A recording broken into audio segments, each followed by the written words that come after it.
Hello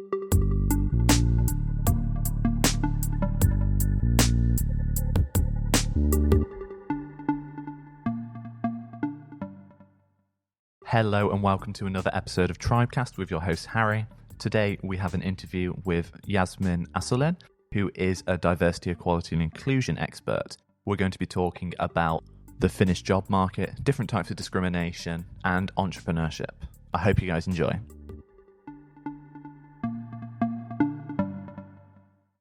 Firstly, I'd just like to say thanks for coming on. Thank you for having me. It's great. If you could tell people just a little bit about yourself, that'd be great. Yeah. Okay. So my name is Jasmin Assulin, and I was born in Tampere, actually. And I went to university there. I studied global politics or international relations.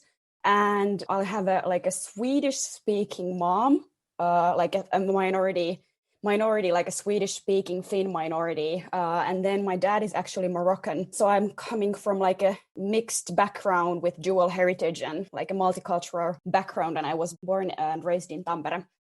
And yeah, well, basically 4 years ago, I moved to Helsinki, and that's where my career kind of started developing. I started in communications and then started working with diversity, equity, inclusion, and anti-racism pretty quickly. And yeah, 4 years later, now I'm here. I've been working in different, very interesting organizations, and basically now I'm starting up my own company. So becoming an entrepreneur myself. That was my background in a super small nutshell. Great. So one of the companies that you've been working with is Wondershop. Can you just tell us a little bit about what your role was there and how you also got involved in that project? Yeah.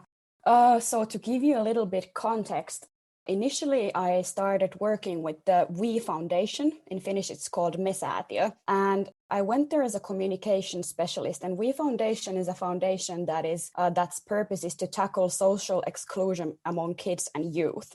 And now last October, we launched a gaming studio called Wondershop alongside the foundation. So basically, it's a hybrid of a startup and a foundation, a very unique sort of hybrid, where they have like a common goal to tackle social exclusion among kids and youth, but a bit like of different tools that they work around with. And so Wondershop is the gaming studio part, and it's basically an impact-driven game studio that fights social marginalization among kids and youth with gaming. And it's kind of like continuation of the work that the foundation has been doing and has done to tackle social exclusion among kids and youth.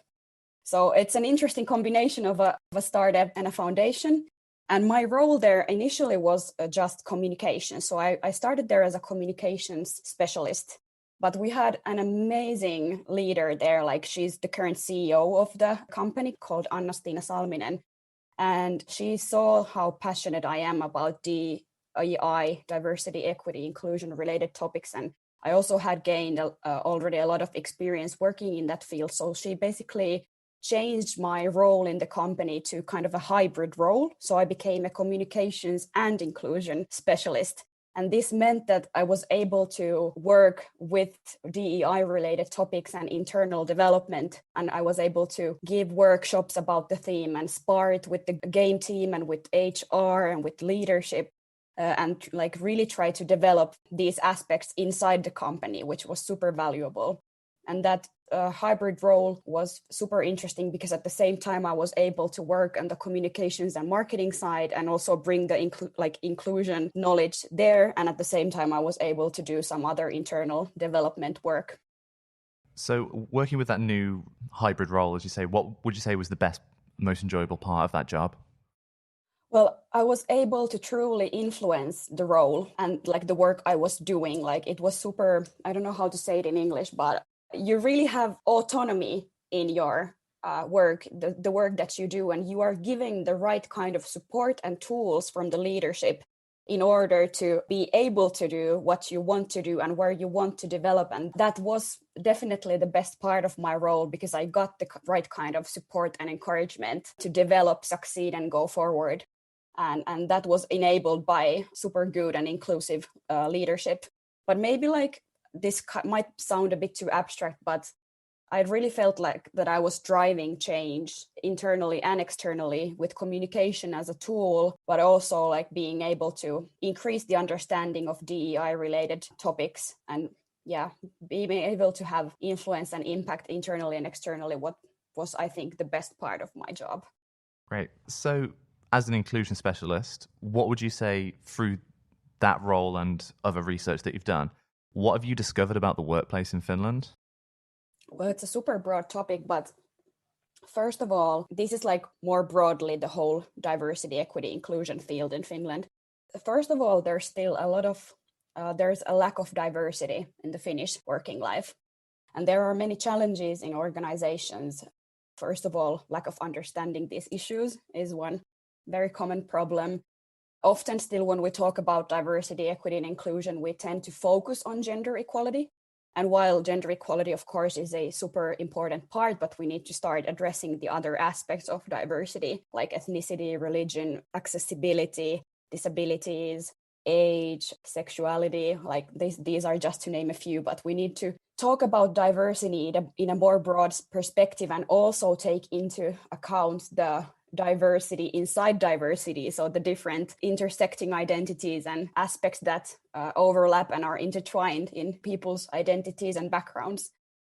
But and one more thing that comes to my mind is maybe like when we talk about inclusion, it's easier for organizations to understand the behavioral inclusion, meaning like the inclusivity between people and in the behaving of people, like for example, between employees and team members. But what is harder usually to kind of get through is the structural inclusion part, which refers more to like how are different processes and practices in organizations, how could we make them more fair and equitable for people from different backgrounds. And maybe in general, like there's a lack of understanding of structural inequalities in society and how they are reflected in our organizations. And if we want to build sustainable inclusion in workplaces as well, we need to kind of understand the bigger picture, because organizations are reflections of our society and its problems. So we have to understand racism, not only, like, for example, racism, not only on the interpersonal level between people. We need to understand how it's embedded in the structures of our society, and therefore how they are reflected in also organizational processes, like, let's say, recruiting discrimination if you have a foreign sounding name. This is just one concrete example. But I could talk on and on and on about about this, but these are the first things that came to my mind. For me, coming from the UK, we have a very, very diverse landscape and a culture, and that's been embedded into society over generation after generation after generation. Whereas from being in Finland, I feel like it's slightly less maybe internationalized. Do you think that this attitude in Finland is currently changing, and what needs to be done to be able to help it and help Finland become more of a multicultural hub? Very good questions. Well, first of all, of course, like our societies are different, but it doesn't mean that, like, I know that you didn't mean it that way, but I would just want to underline for the audience that it doesn't mean that there are no structural inequalities in societies with more diversity. So that, like, that doesn't kind of erase the core problems of the society and the world. I think, like, first of all, in Finland too, like, of course, we're a smaller nation with fewer people, but there has been diversity inside our society as well. We have a long history with the Sami people, with the Roma. We have a history with Finnish Jewish community, Tatars. Actually, I don't know how they're called in English. And we've had like people from different countries, like immigrants, since I don't even know how long back it goes, but for sure from the 80s already. So diversity in Finland is not such a new thing, actually. And this is something that you hear a lot, that people might say that, but there's just not so much diversity in Finland. But I want to challenge that thought a little bit. And maybe to go further in your question, I think that question is super broad. Like, how can we make Finland more like a multicultural hub and more welcoming to international talent? I think it has to work two ways. First of all, we need to address the diversity that we have in the Finnish working life, and we need to normalize diversity in Finnish working life. But at the same time, that won't happen if we don't work to advance inclusion as well. because people from different backgrounds really need to feel welcome, and they need to be given equal opportunities, and they need to be able to get included and feel psychologically safe in order to also flourish in the work that they do. So at the same time, we need to work on normalizing diversity, and at the same time, we truly need to work on advancing inclusion in society and working life, because I think that's the systemic way of making sustainable change in these matters. And I know this is super high level, but the question was broad, and I was trying to kind of find some sort of red line to cover that. And of course, I want to emphasize as well that there are no quick fixes in these kind of challenges, that we have to work on many fronts in order to make sustainable and systemic change. So when you were saying about inclusion, as an immigrant myself, I know firsthand the struggles of being able to find work and be able to kind of embed in culture in Finland. With so many companies requiring Finnish as working languages, not considering international workers, and in some cases, as you've said, applicants being overlooked because of not having a Finnish name or having a name that doesn't really fit. So what advice would you give internationals who are trying to look to embed into work life in Finland? And what do you think the steps are for employers to be able to make these jobs more accessible? Well, like you mentioned, the research showing this name discrimination, for example. I think I use this example a lot because it's a super concrete example of the one element of discrimination happening in working life. And it's true what you said, that very often companies require Finnish as a skill, even though inclusion could be driven in other ways as well in the company, and therefore it would be possible to drive space for people from diverse backgrounds as well. But I want to emphasize about the research, though, that there was a huge difference, whether you had a Finnish name, but also if you had an English name, Russian name, Iraqi name, or a Somali name. And your chances to get a job interview were the worst with the Iraqi and Somali name. So there are differences also on how your name sounds actually. Just wanted to underline this fact of the research as well, because I think it's super interesting, and I think it shows some aspects of structural racism in it too. But for international people, I wish I had some super good answers to this. And I'm privileged in that way that I myself know Finnish, so that has helped me in many ways in the job market. But I would say that networking is one key element. Getting to know people in your communities, getting to know people from different organizations. And there are, for example, you probably know the Shortcut, and there are communities and organizations that are actually trying to help international talent to get jobs in Finland. So maybe reach out to them. Maybe those would be some simple advices that I would be able to give. I'm trying to do my part in trying to advance diversity, equity, and inclusion in working life, and make these organizations realize that they need to create this space for diversity, and they need to advance inclusion, to also understand the amazing potential that international employees have also, and the benefits for their businesses. So I'm trying to work on that front.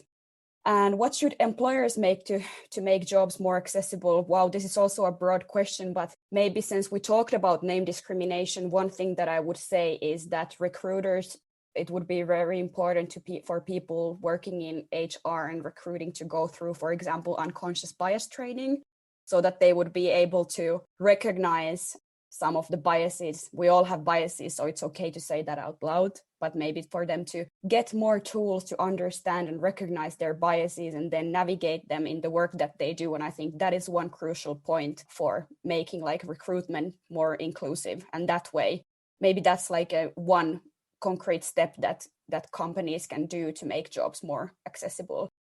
But also I often hear that people say that, but there just was no enough diverse applicants to this job.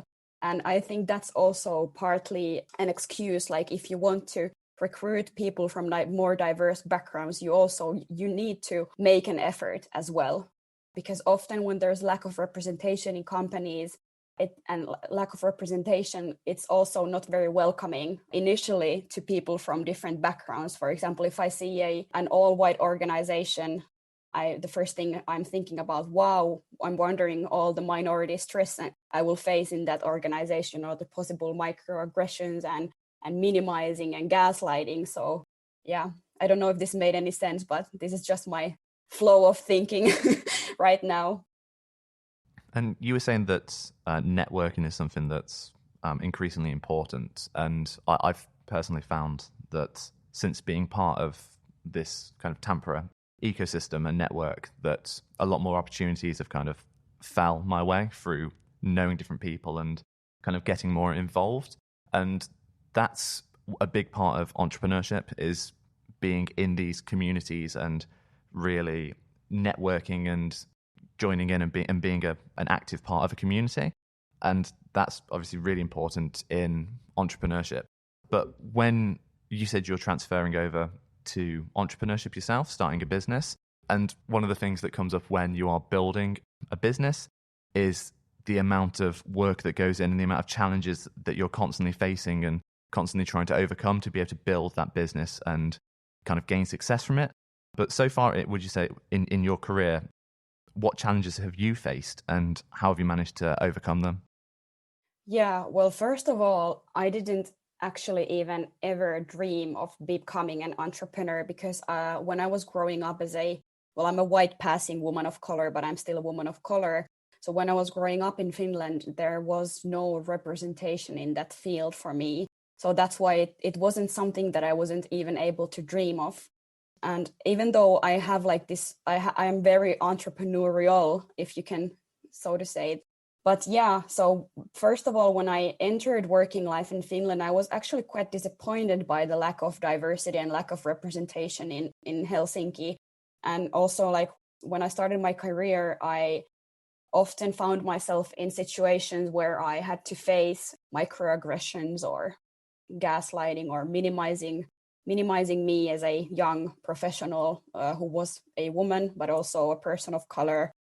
So I kind of had to navigate through a lot of structural inequalities and overt and covert forms of discrimination. So like these were the challenges that I had to face in working life before even being able to dream of becoming an entrepreneur. And the thing why I'm bringing this up is I'm not seeking like pity when I bring these things up. I'm bringing these things up because many people from marginalized minorities have to navigate through a lot of subtle and not so subtle discrimination in working life. And this just takes up your energy that kind of can hold you back on getting to your full potential. And it's actually very frustrating, because in a perfect world, I would really just love to focus on just the thing that I do, on my work. But if you have to constantly navigate through different forms of subtle and not so subtle forms of discrimination, it takes up your energy. That also is kind of like locking you from unleashing your full potential. So again, like underlining the importance of building and maintaining inclusion in order for also people from marginalized minorities and people from all backgrounds to be able to focus on what they do and give it their full energy and their full potential to what they do. And yeah, well, I am super lucky to have been able to meet the right kind of people who have given me tools to go forward and who have been encouraging me and providing me the tools and the next steps to advance in my career and encourage me to jump into entrepreneurship. So, and now I'm like figuring out the difficulties in the beginning of your entrepreneurship journey.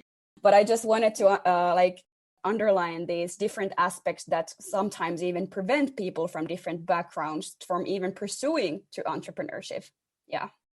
Yeah, exactly. It's very easy to kind of get talked out of this. Entrepreneurship is such a skill in itself. The amount of like organization, the amount of networking, it's takes up so much time and energy. So to be kind of distracted by these unneeded kind of nuisances is obviously can be extremely difficult. Yeah. We're finally done with 2020. We're moving on to 2021. Hopefully a great year for everyone. But what are your plans for this coming up year? I'm most certainly hoping that this will be a better year for everybody. Yeah, so basically I have just founded my own company called Day. So it's like DEI, so diversity, equity, inclusion.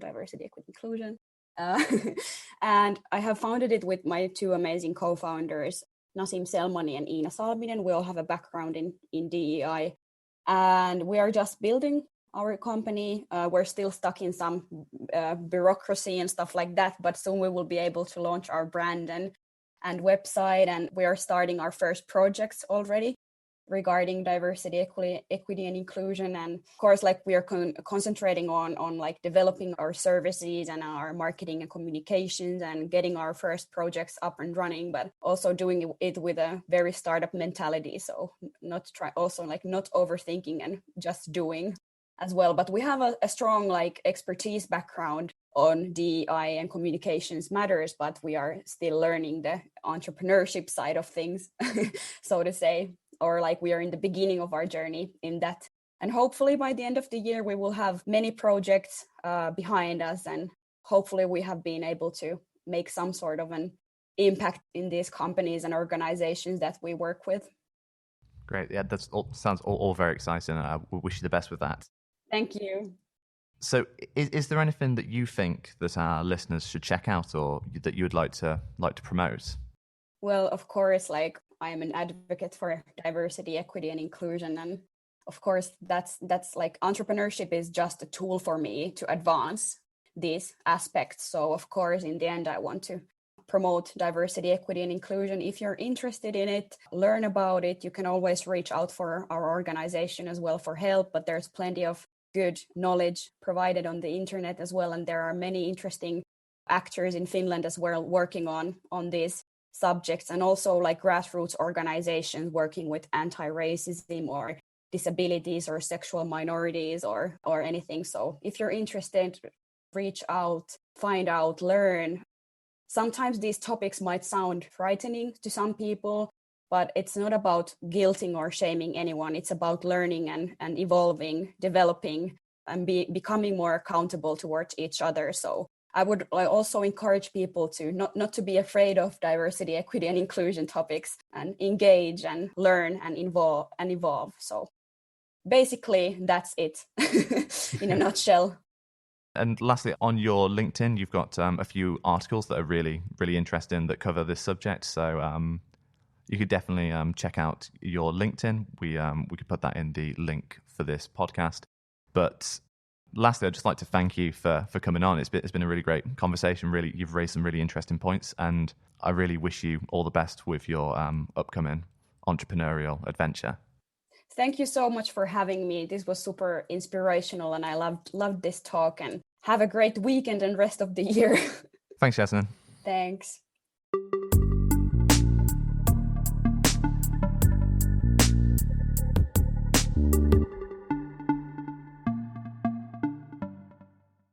Again, I'd like to thank Yasmin for coming on. And remember, you guys can check out Tribecast on social media on both Instagram and Twitter. We'll be back next week for another episode. Thanks for listening.